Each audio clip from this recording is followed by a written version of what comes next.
عسى أن يكونوا خيرا منهم ولا نساء من نساء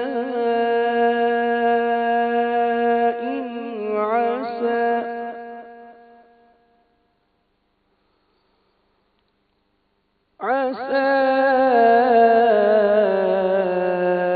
أن يكن خيرا منهم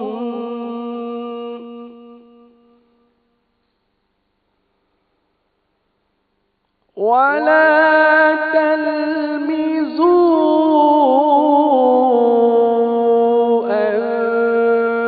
أنفسكم ولا تنابزوا بالألقاب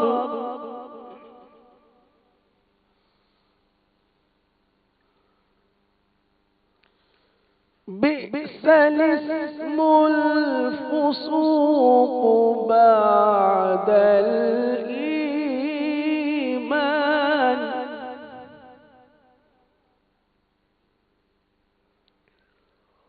ومن لم يتب فأولئك هم الظالمون.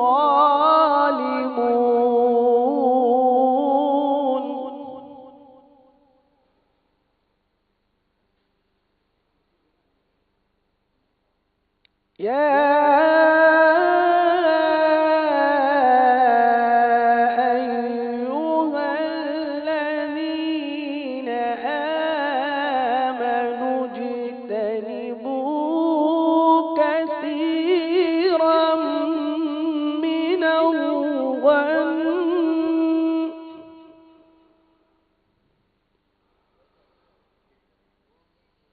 إن بعض الظن إثم ولا تجسسوا ولا يغتب بعضكم بعضا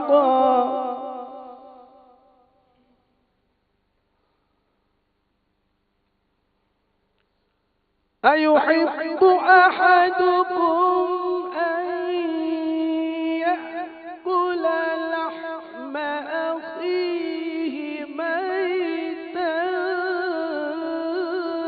فكرهتموه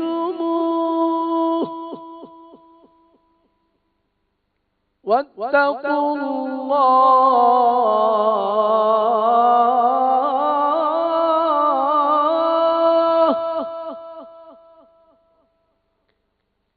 واتقوا الله إن الله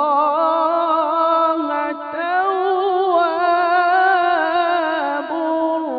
رحيم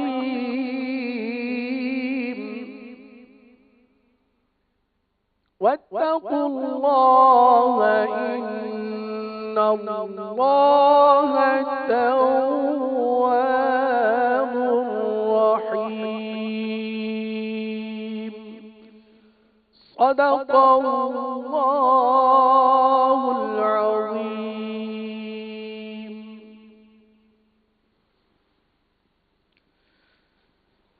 صلوا على الحبيب صلی اللہ تعالی علی محمد. صلی علی نبینا صلی علی نبینا صلی علی محمد صلی علی نبینا صلی علی نبینا صلی علی محمد پڑھیے صلی علی شفیعنا صلی علی محمد. ہم بھی مدینے جائیں گے آج نہیں تو کل صحیح. ہم بھی مدینے جائیں گے آج نہیں تو کل صحیح. آقا ہمیں بلائیں گے پیارے آقا ہمیں بلائیں گے آج نہیں تو کل صحیح. پڑھیے صلی علی نبینا صلی علی محمد.